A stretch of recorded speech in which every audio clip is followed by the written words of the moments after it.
Budget चांगलं किंवा वाईट नसतं, कारण आपल्याला त्याच्यातून काय मिळतंय याच्यावरती आपण ठरवतोय की ते चांगलं आहे का वाईट आहे. सरकारी योजना ना या थोड्याशा गरीब वर्गासाठीच असतात, आमच्यासाठी त्याच्यात काही नाहीये हे पण एक परसेप्शन त्याच्यात असतं. त्याच्यामुळे ते लोक पण त्याच्याबद्दल जास्तीत जास्त माहिती करून घ्यायला जात नाही. लोन महाग झाले तर लोक लोन कमी घेतील, पण आपल्याकडे जर लोन घेणाऱ्यांची संख्याच ऑलरेडी कमी असेल तर ते इन्फ्लेशन टार्गेट लिमिटेडच राहणार आहे. त्याच्यासाठी आपल्याला फायनान्शियल इन्क्लुजन असणं, म्हणजे जास्तीत जास्त लोकांचे अकाउंट्स असणं किंवा बँकेमध्ये त्यांनी फॉर्मली ट्रान्झॅक्शन्स करणं गरजेचं आहे.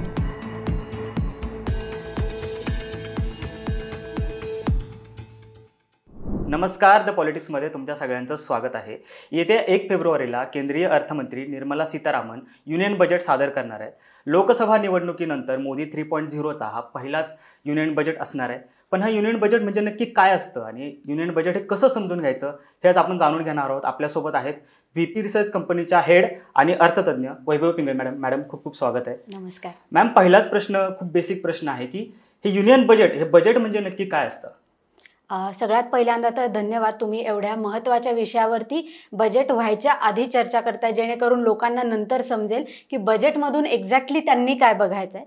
तर आता तुम्ही जो पहिला प्रश्न विचारलात, बजेट म्हणजे काय, तर बजेट हा कॉन्स्टिट्यूशनल शब्द नाही आहे. सगळ्यात पहिल्यांदा तर मी सगळ्यांना सांगू इच्छिते की आपल्या कॉन्स्टिट्यूशनमध्ये जो शब्द आहे त्याचं नाव ॲन्युअल फायनान्शियल स्टेटमेंट आहे.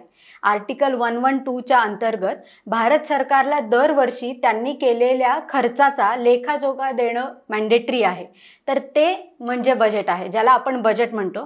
पण आपल्याकडे बजेट ग्लोरिफाय झालं आहे कारण त्याच्यात पॉलिसीज आणि अनाउन्समेंट आणि स्कीम्स अशा सगळ्या गोष्टी असतात त्याच्यामुळे.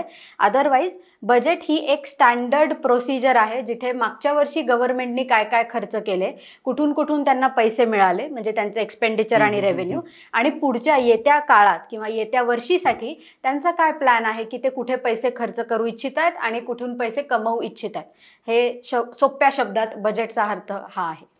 हे बजेट तयार कसं केलं जातं हे म्हणजे समजून घेणं खूप इंटरेस्टिंग आहे की आपण फक्त थेट बघतो 1 फेब्रुवारीला निर्मला सीतारामन येतात आणि तिथून लोकसभेतून ते बजेट सादर केलं जातं. पण हे बजेट नेमकं तयार कसं होतं हे जाणून घ्यायला आवडेल. आता सगळ्यात महत्त्वाची गोष्ट इथे आहे की बजेट ही काही छोटीशी प्रोसिजर नाही आहे. बजेट तयार करायची प्रोसिजर भारतामध्ये जवळजवळ ऑगस्ट आणि सप्टेंबरमध्ये सुरू होते. तेव्हा एक मिनिस्ट्री ऑफ फायनान्स जे डिपार्टमेंट असतं ते एक स्केलेटन करून पाठवतं प्रत्येक मिनिस्ट्रीसाठी. प्रत्येक मिनिस्ट्री आणि प्रत्येक डिपार्टमेंट गव्हर्नमेंट ऑफ इंडियाच्या त्यांच्याकडे तो स्केलेटन जातो, ज्याच्यात त्यांनी लिहून द्यायचं असतं की मागच्या वर्षी आम्ही केलेले खर्च हे आहेत, त्याच्या मागच्या वर्षी जे आम्ही सांगितलं होतं त्याच्यापैकी केलेले एवढे खर्च आहेत, आणि पुढच्या वर्षीसाठी आम्हाला जे काही 2-3 किंवा जे काही 5-6 उपक्रम घ्यायचे आहेत त्याच्यासाठीचा लागणारा खर्च आहे. मग ते सगळ्या मिनिस्ट्रीजकडून एकत्र येतं. मग त्याच्यावरती रेव्हेन्यू डिपार्टमेंट जे आहे ते बसतं, ते स्क्रुटिनाइज करतात लिटरली की हा खर्च जो सांगितला जातोय तो व्हॅलिड आहे का नाही आहे. म्हणजे आता आपण फॉर एक्झाम्पल लोन घ्यायला जातो तेव्हा बँक जसे आपले डॉक्युमेंट्स बघून हे करते की हा तुम्ही एलिजिबल आहात का नाही आहात, तसंच इथे ते रेव्हेन्यू डिपार्टमेंटचे लोक स्क्रुटिनाइज करतात प्रत्येक मिनिस्ट्री आणि डिपार्टमेंटनी सबमिट केलेलं बजेट. त्याच्यातून फायनलाइज होतं, जे जातं मिनिस्ट्री ऑफ फायनान्सकडे, मिनिस्टर ऑफ फायनान्सकडे आणि बजेट डिव्हिजनकडे. मग त्याच्यावरती ते अजून वेगवेगळ्या लोकांशी चर्चा करतात की ह्याच्यासाठी काय अजून करायची गरज आहे, आणि मग त्याच्याबरोबर त्या चर्चांबरोबर ते फक्त गव्हर्नमेंट बरोबर चर्चा नसते, ही चर्चा इंडस्ट्री बरोबर पण असते. तुम्ही बघितलं असेल तर सीतारामन ऑफिसच्या ह्याच्याकडून आपल्याला बरेचसे ट्विट होताना दिसतात की सीतारामन ह्यांनी आज ह्या इंडस्ट्रीच्या लीडर्सला बोलवलं होतं, उद्या ह्या इंडस्ट्रीच्या लीडर्सला बोलवलं होतं, ह्या पर्टिक्युलर NGOच्या लोकांना बोलवलं होतं, किंवा अजून इथे वेगवेगळ्या प्रकारच्या लोकांशी सल्लामसलत केली जाते. मग अल्टिमेटली एक ड्राफ्ट फायनल होतो. तो ड्राफ्ट घेऊन मिनिस्टर ऑफ फायनान्स जातात प्राईम मिनिस्टरकडे. त्यांच्या तिथे चर्चा होते, त्या 2 टीम्समध्ये चर्चा होते की आपण हे सांगायचं आहे का, यातली कुठली गोष्ट सांगायची आहे, जे धोरण आपण ठरवलेलं आहे त्या धोरणाशी मॅच होणारं किंवा संलग्न असणारं हे बजेट आहे का. आपण जर ठरवलंय की डबलिंग फार्मर्स इन्कम जर आपलं गोल आहे, तर त्याच्यासाठी मग आपण शेतकऱ्यांसाठी काय योजना देतोय किंवा शेतकऱ्यांसाठी काय गोष्टी करतोय किंवा काय अनाउन्समेंट करतोय बजेटमध्ये, जेणेकरून तो डबलिंग फार्मर इन्कम हे जे अल्टिमेट ऑब्जेक्टिव्ह आहे ते अचीव्ह होऊ शकेल. आणि मग प्रधानमंत्र्यांकडून आणि त्यांच्या टीमकडून ती चर्चा झाल्यानंतर त्याच्यात परत एक रिव्हिजन केली जाते आणि मग अल्टिमेटली एक फायनल बजेट हे जे आपण बघतो ते 1 फेब्रुवारीला प्रेझेंट केलं जातं. नक्कीच ही खूपच गुंतागुंतीची प्रक्रिया आहे असं दिसतं की ते एकामागे एक प्रक्रिया पूर्ण कराव्या लागतात आणि शेवटी ते बजेट कुठेतरी फायनलाइज होतं, ते प्रेझेंट होतं. ते फायनलाइज नाही होत. ते फायनलाइज करायची जबाबदारी ही आपल्या सगळ्या MP जे आपण निवडून देतो लोकसभेसाठी त्यांच्यावरती असते.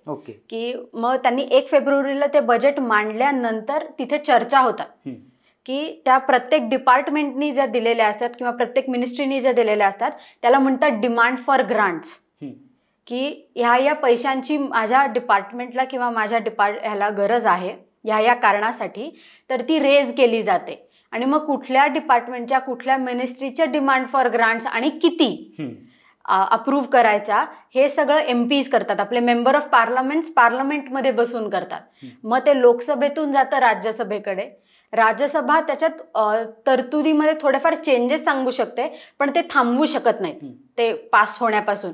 मग ते परत लोकसभेमध्ये येतं. लोकसभेत त्याच्यात फायनल चेंजेस होऊन सगळ्यांचा सही शिक्का होऊन ते जातं प्रेसिडेंटकडे आणि तिथे तो ठप्पा लागतो. आणि मग आपण जे 1 एप्रिलपासून जे म्हणतो की 1 एप्रिलपासून आपलं फायनान्शियल इयर सुरू होतं, तर 31 मार्चपर्यंत ह्या सगळ्या प्रोसिजर त्याच्या कम्प्लीट करून 1 एप्रिलपासून मग ते परत पैसे मिनिस्ट्री ऑफ फायनान्सकडे येतात आणि मिनिस्ट्री ऑफ फायनान्स वेगवेगळ्या डिपार्टमेंट्सला ते पाठवायला आणि त्याच्यानुसार ती पुढची फायनान्शियल प्रोसेस सुरू होते. नक्कीच तुम्ही असं सांगितलं की ते फायनलाइज होत नाही, त्याच्यावर चर्चा होते, त्याच्यावरती निर्णय घेतले जातात, त्याच्यामध्ये रेज होते.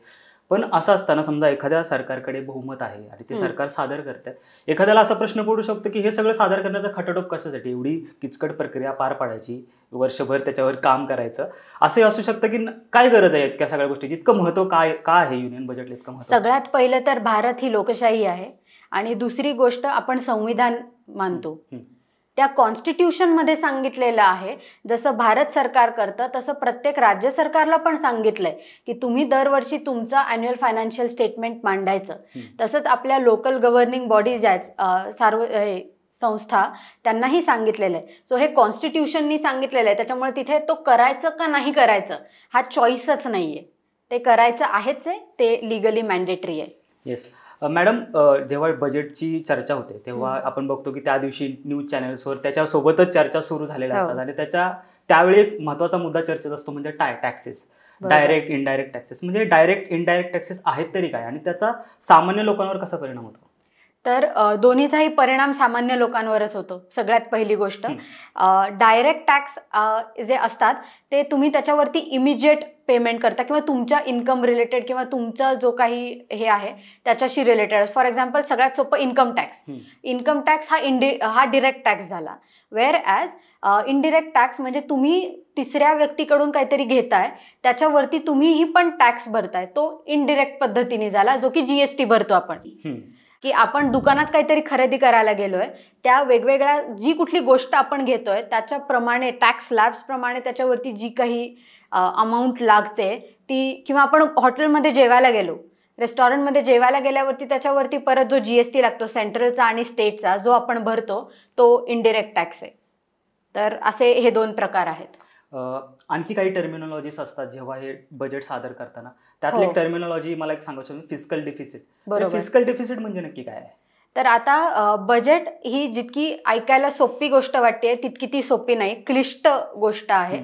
पण सोप्या शब्दात सांगायची झाली तर जसं आपलं वैयक्तिक बजेट असतं की ज्याच्यात आपण आपले खर्च लिहितो आणि आपलं जमा बाजू लिहितो, तशीच सरकारची असते ज्याला रेव्हेन्यू आणि एक्सपेंडिचर आपण म्हणू शकतो. फक्त इथे त्याच्यात पुढचे जे क्लासिफिकेशन आहेत ना ते जरा कॉम्प्लिकेट होत जातात. मग रेव्हेन्यूमध्ये म्हणजे सरकारच्या जमे बाजूमध्ये, जसा तुम्ही प्रश्न विचारला टॅक्सबद्दल, टॅक्स ही सरकारची फक्त एक जमेची बाजू आहे. पण त्यांच्याकडे अदर दॅन टॅक्स म्हणजे रेव्हेन्यू फोरम्स पण आहेत ज्याच्यात लोन्स येतात, ज्याच्यात फीज किंवा सेस किंवा बाकीच्या ज्या गोष्टी चार्ज केल्या जातात ते सगळे नॉन टॅक्स रेव्हेन्यू असतात. केंद्र सरकार जेव्हा राज्य सरकारांना लोन देतं तर त्या लोनची अमाऊंट त्यांच्यासाठी एक्सपेंडिचर होते, पण त्या वर्षापुरती राज्य सरकारसाठी ते इन्कम असतं. पण राज्य सरकार जेव्हा ते रिपे करतं तेव्हा राज्य सरकारसाठी ते पेमेंट असतं, म्हणजे आउट पेमेंट असतं, पण केंद्र सरकारसाठी इन पेमेंट असतं, केंद्र सरकारच्या तिजोरीत तो पैसा जमा होतो. तर ते असं फ्लो खूप आहेत, त्याच्यातले खूप कंपोनंट्स आहेत. आणि एक्सपेंडिचरमध्ये जसं तुम्ही म्हणालात की सगळ्यात मोठा चर्चेचा विषय असतो कॅपिटल एक्सपेंडिचर किंवा कॅपेक्स. हा शब्द तुम्ही खूप वेळा ऐकला असेल. तर तो येतो ह्या एक्सपेंडिचर च्या भागात. त्याच्यात परत 2 प्रकार आहेत, रेव्हेन्यू एक्सपेंडिचर आणि कॅपिटल एक्सपेंडिचर. रेव्हेन्यू एक्सपेंडिचर हे सरकारचं रोजच्या रोज कामासाठी लागणारा जो खर्च आहे, किंवा त्या एम्प्लॉईजच्या सॅलरीज असू देत, ऑफिस रनिंग हे असू देत, किंवा अजून बाकीचे जे काही तत्सम गोष्टी असू देत, त्या सगळ्या येतात रेव्हेन्यू एक्सपेंडिचरमध्ये.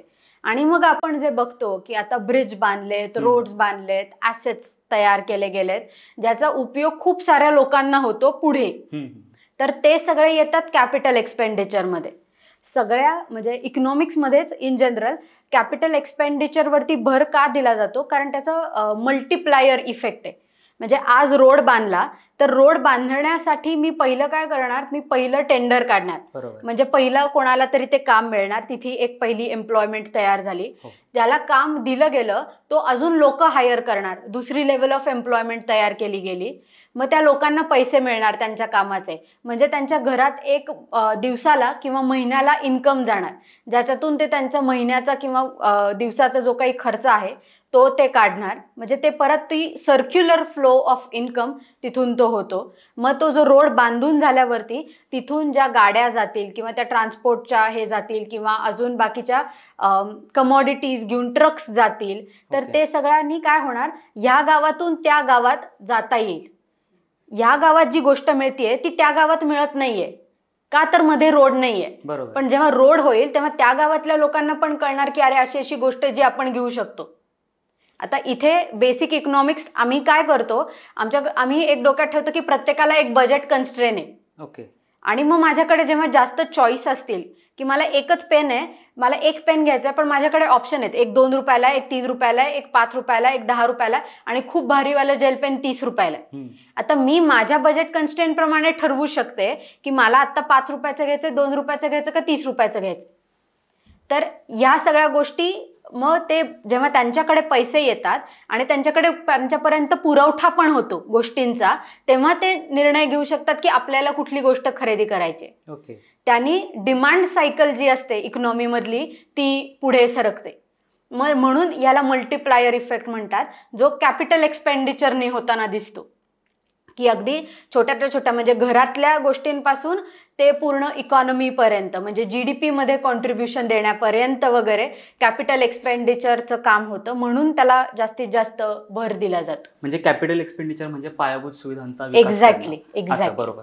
मॅडम, आणखी एक मला इंटरेस्टिंग गोष्ट मांडायची होती ती की जेव्हा बजेट सादर होतं त्याच्यानंतर दुसऱ्या दिवशी वर्तमानपत्रांमध्ये रकानेच्या रकाने छापून येतात, बजेटविषयी बरीच चर्चा होत असते. त्याच्यामध्ये एक रकाना असा असतो की या गोष्टी महागणार, या गोष्टी स्वस्त होणार. हे कसं ठरवलं जातं? तर आता सरकारी योजना जेव्हा येतात तेव्हा त्या सरकारी योजनांबरोबर काही काही सेक्टर्सला पैसे दिले जातात. तर त्या सेक्टर्सला जेव्हा पैसे दिले जातात तेव्हा एक गोष्ट होते की त्यांच्यासाठी ज्या रॉ मटेरियल्स आहेत किंवा इनपुट्स आहेत किंवा त्या गोष्टी, त्यांची जर किंमत कमी झाली तर त्यांची अल्टिमेट कॉस्ट ऑफ प्रोडक्शन कमी होणार. त्यांची कॉस्ट ऑफ प्रोडक्शन जर कमी झाली तर ते जास्तीत जास्त गोष्टी विकू शकतील कमी किमतीला, त्याच्याने त्यांचा फायदा जास्त होणार. मग अशा वेळेला आपण म्हणतो की नाही, त्या गोष्टी स्वस्त होतील कारण त्यांच्यासाठी जे रॉ मटेरियल्स जे लागणार आहेत ना त्याची प्राइस आपण कमी केली. की आता फॉर एक्झाम्पल आपण लिथियम आयन बॅटरीज बद्दल बोलतोय की भारत EV बॅटरीजमध्ये खूप काम करण्याचा प्रयत्न करतोय. आता आपण लिथियम आयन इम्पोर्ट करतोय.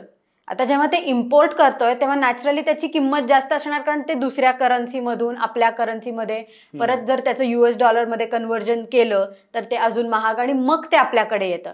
त्याच्यामुळे EV बॅटरीज ह्या महागच जाणार. पण हेच जर आपल्याकडे आपण शोधलेले जे साठे आहेत की राजस्थानमध्ये शोधला, साऊथमध्ये शोधला, जम्मू काश्मीरमध्ये शोधला, पण त्याचं अजून चालू आहे त्याच्यावरती काम. पण जर ते इनपुट जे लागणार आहे EV बॅटरीज बनवायला ते जर आपल्याकडेच ऑलरेडी अवेलेबल असेल किंवा कमी किमतीत अवेलेबल झालं तर ऑटोमॅटिकली ती जी कॉस्ट ऑफ प्रोडक्शन आहे ती कमी होते EVsची, आणि मग त्या EVs जास्तीत जास्त विकल्या जाऊ शकतात.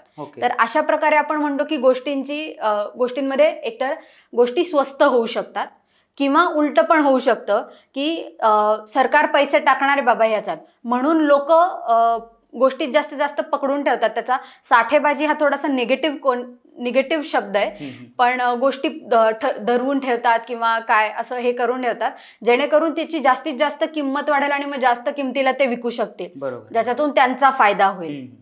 तर अशा दोन्ही गोष्टी होतात. पण जेव्हा आपण किंमत प्राइस ज्याला आपण म्हणतो, तर त्याचं इकॉनॉमिक टर्म्समध्ये आपण म्हणतो इन्फ्लेशन.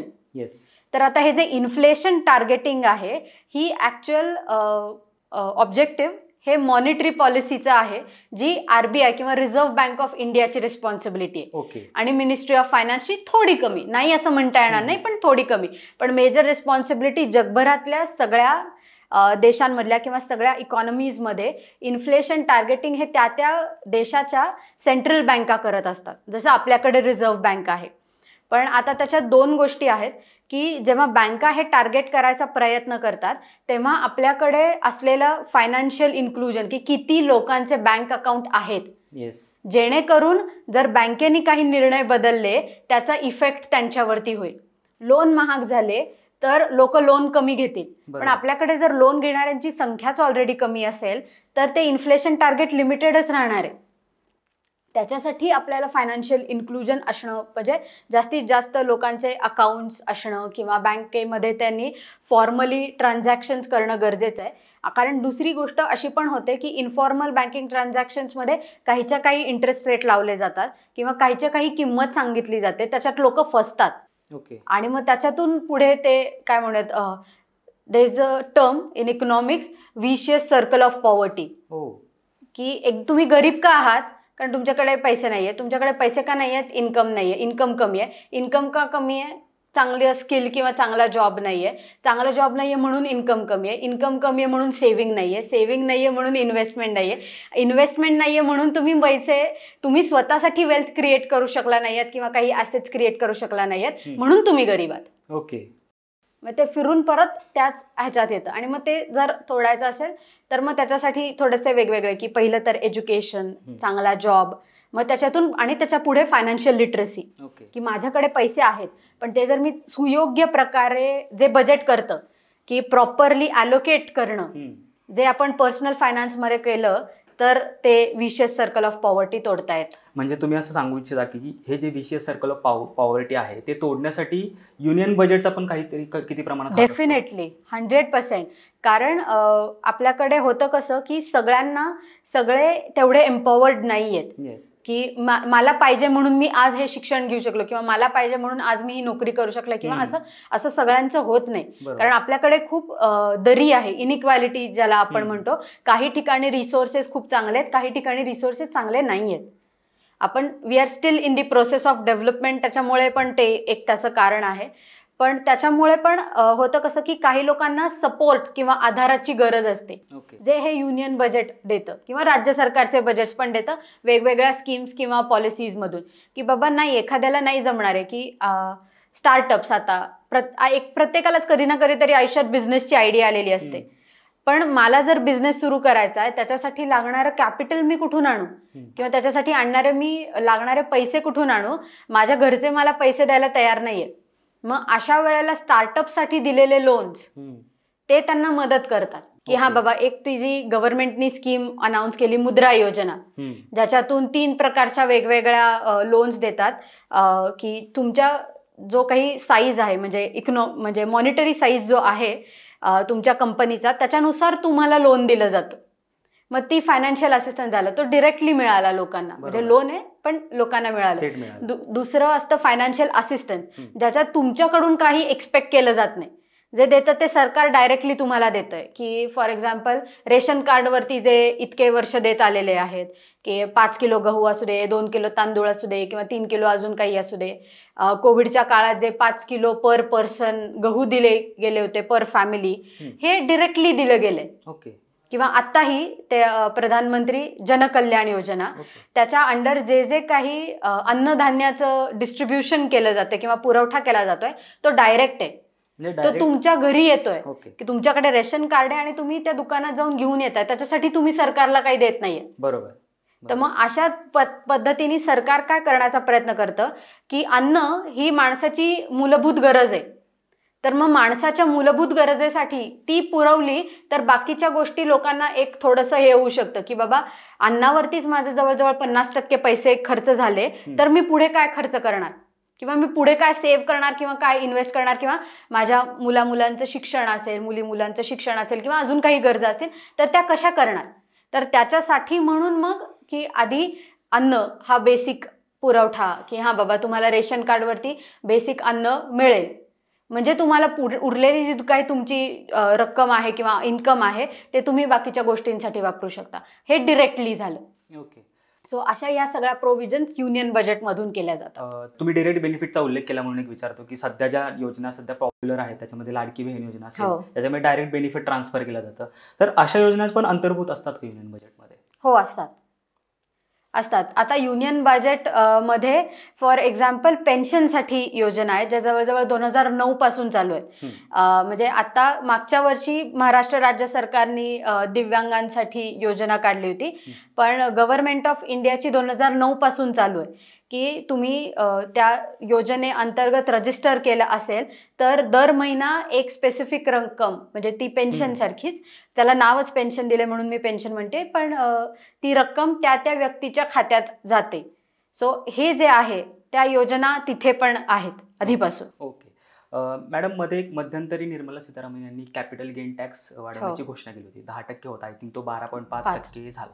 तर कॅपिटल गेन टॅक्स नक्की आहे काय, त्याचा परिणाम कसा होतो नक्की मार्केटवर? आता सगळ्यात महत्त्वाची गोष्ट ह्याच्यात जी समजून घेण्याची आहे ती आहे की कॅपिटल गेन्स टॅक्स हा सरसकट सगळ्यांना अप्लाय होत नाही. ओके.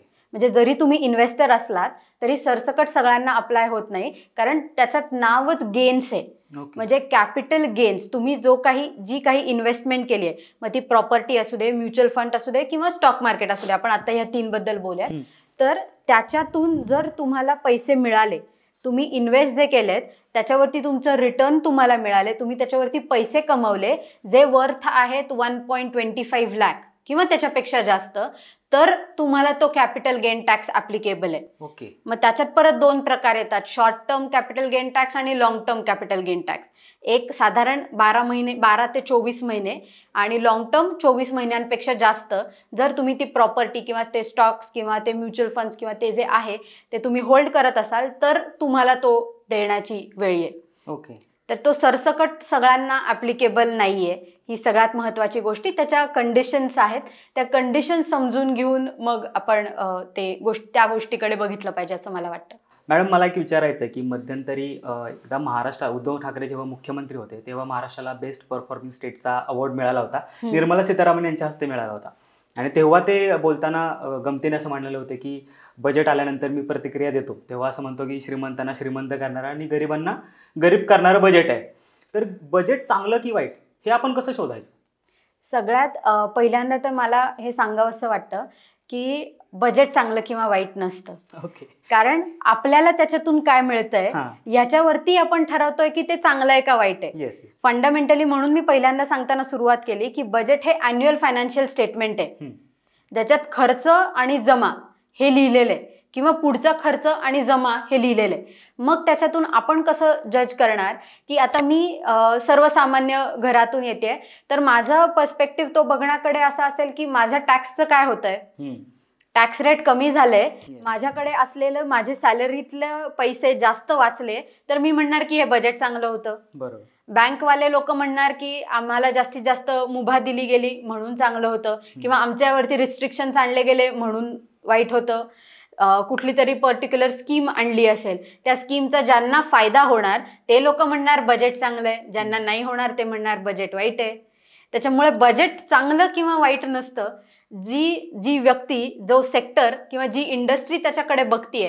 म्हणजे आता टॅक्स कन्सल्टंट बघताना त्याच्याकडे बघतायत की तुम्ही टॅक्स लेवल्स कमी करा किंवा हे करा, तर किंवा त्यांचे रिफॉर्म्ससाठीचे सजेशन्स आहेत, तर त्यांचे रिफॉर्मसाठीचे जे सजेशन्स आहेत ते त्यांच्या इंडस्ट्रीला लागून आहेत की ते जे काम करतात त्यातले काही प्रॉब्लेम्स ते जे फेस करतात त्याच्याबद्दल असू शकतं. ओके. की आता तुम्ही सगळं डिजिटलाइज करताय, पण डिजिटल केल्यावरती त्या वेबसाईट्स नीट चालतात का जेव्हा आम्ही टॅक्स रिटर्न भरायला जातोय, ही जेन्युइन कन्सर्न आहे.